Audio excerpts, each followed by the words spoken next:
మిత్రులకు శుభోదయం. JSB with you YouTube ఛానల్లోకి స్వాగతం. ఈ ఏడాది మామిడి పంటల దిగుబడి కార్యక్రమంలోకి స్వాగతం. నేను మీ శ్రేయభిలాషి జేఎస్ బావజాన్. ఇప్పుడు మనం చిత్తూరు జిల్లా పుల్చల మండలం కల్లూరు పరిసర ప్రాంతాల్లోని ఒక మామిడి తోటలో ఉన్నాం.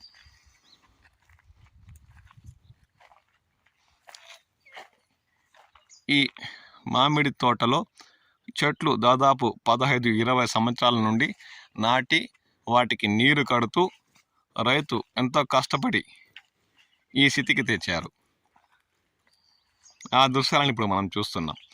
కాయలు ఇంత కలర్ఫుల్గా ఇంత ఏపుగా వచ్చాయంటే వారు వీటికి నీటిని అందిస్తున్నారు.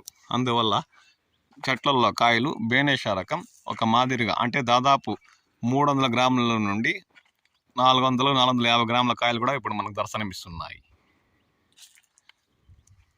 చెట్లు కూడా పచ్చగా ఏపుగా ఉన్న దృశ్యాలు ఇప్పుడు మనం చూస్తున్నాం.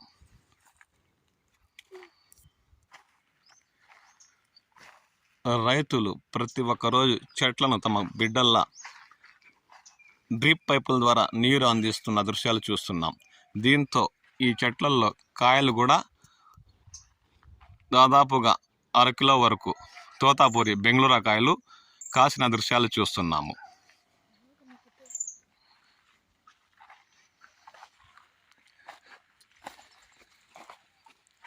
నీరు అందించే పెంచే చెట్లు కావడంతో కాయలు కూడా దాదాపు గత ఏడాదితో పోలిస్తే కాస్త కూస్త తగ్గి 70-80% వరకు కొన్ని చెట్లలో మామిడికాయలు మనకు దర్శనమిస్తున్నాయి.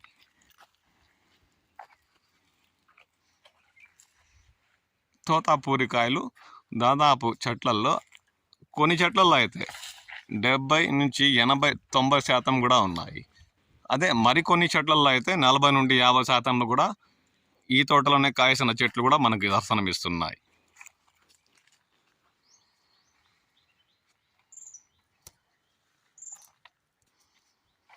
దాదాపు 15-20 సంవత్సరాల చెట్లు కావడంతో కాస్త ఏపుగా పెరిగి దర్శనమిస్తున్నది.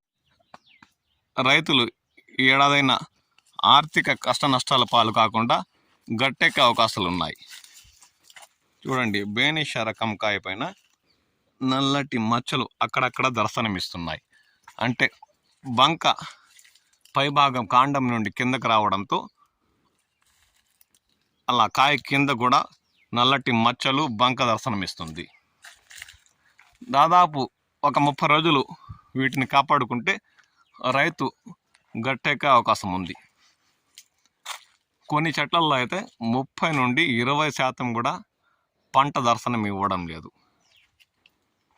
అంటే ప్రతి ఒక్క చెట్టుకి డ్రిప్ పైపులు పెట్టి వీటికి ఈ వేసవి కాలంలో కూడా నీరు అందిస్తున్నారు రైతులు.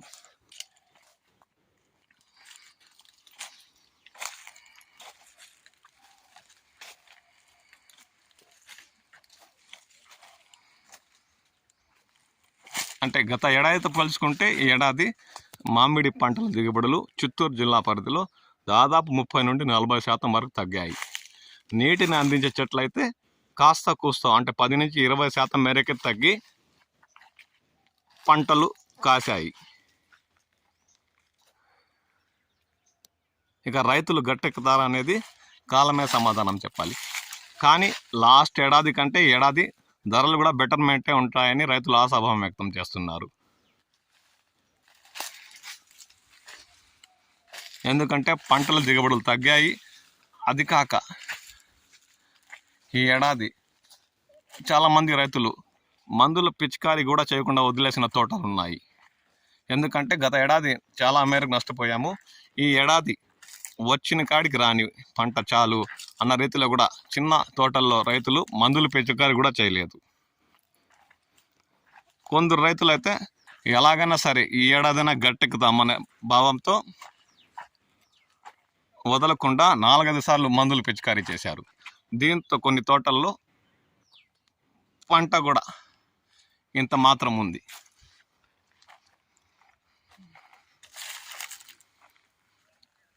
బేనిషా రకం కాయపై నల్లటి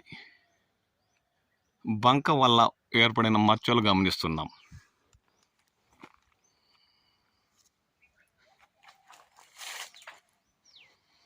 అలాగే మీ పరిసర ప్రాంతాల్లో కూడా పంట ఏమాత్రం ఉంది, ఇలాంటి బంక వల్ల వచ్చిన మచ్చలు ఏమైనా కాయల పైలు ఉన్నాయా, కాయలు కింద నేల రాలకుండా మచ్చలు ఏర్పడకుండా వాటికి ఆసరాగా కట్లను పై వరకు కాండ భాగం నుంచి ఉంచిన దృశ్యాలు చూస్తున్నాం.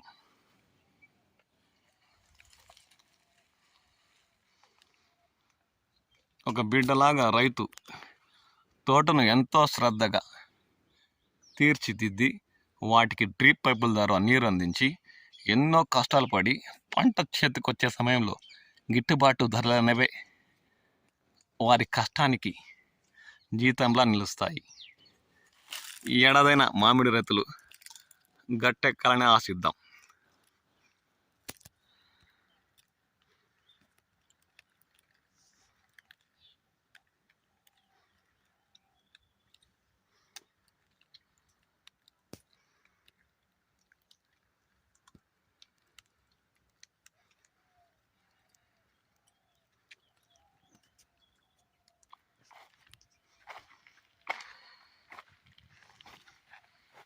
అంటే ప్రతి ఒక్క చెట్టులో కాయలు 60 నుండి 70% ఉంటే నీరు అందించే తోట కావడంతో, కానీ ఆ పై భాగం కాండం భాగం నుంచి వచ్చే నురగ బంకతో అక్కడక్కడ నల్లటి మచ్చలు దర్శనమిస్తున్నాయి. ఇవి ఈ పంటకు ఎలాంటి ఎఫెక్ట్ చూపకపోతే రైతుకి కాస్త మేలే అని చెప్పాలి. దీనివల్ల నష్టం ఉంటుందో లేదో అవగాహన కలిగిన ఎవరైనా రైతులుంటే సమాచారం ఇవ్వండి.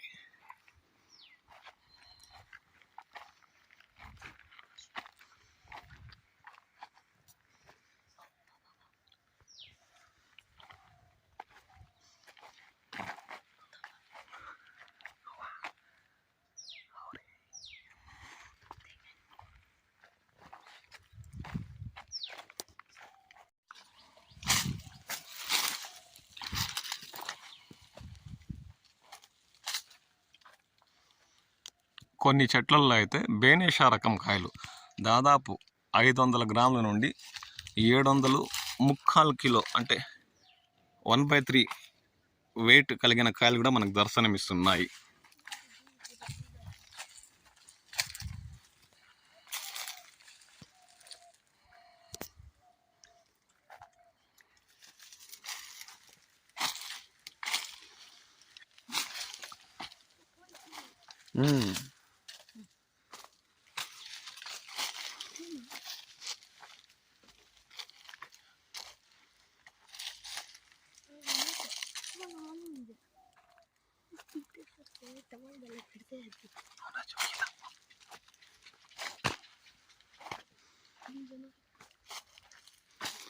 కొన్ని చెట్లల్లో అయితే ఒకే టైంలో నాటిన చెట్లైనా దాదాపు పంట 30% మేరకే కనబడుతుంది.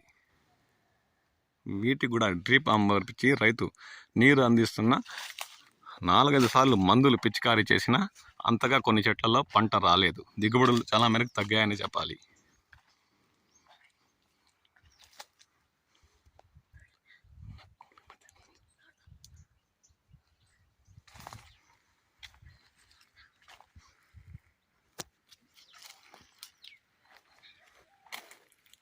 छोटा ना बड़ा थोड़ी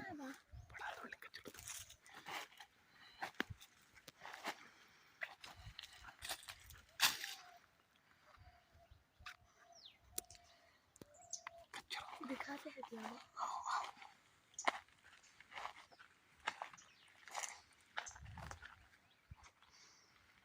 కొన్ని బేనిషా రకం చెట్లలో అయితే దాదాపు 50-60% పంట కనబడుతుంది. కానీ కొన్ని చెట్లల్లో అక్కడక్కడ కాయ మాత్రమే దర్శనమిస్తున్న దృశ్యాలు ఇప్పుడు మనం చూస్తున్నాం.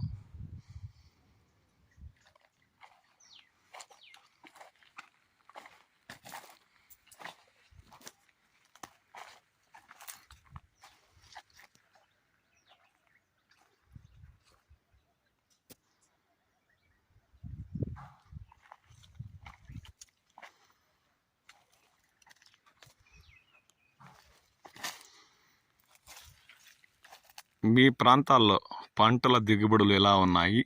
ఇలా పంట దిగుబడి వచ్చిన తర్వాత కూడా కాయలపై ఆ కాండం నుండి కారిన బంకతో నల్లటి మచ్చలు ఏమైనా వచ్చాయా? మరిన్ని వివరాలు ఏదైనా మీకు తెలిస్తే కామెంట్ చేయండి.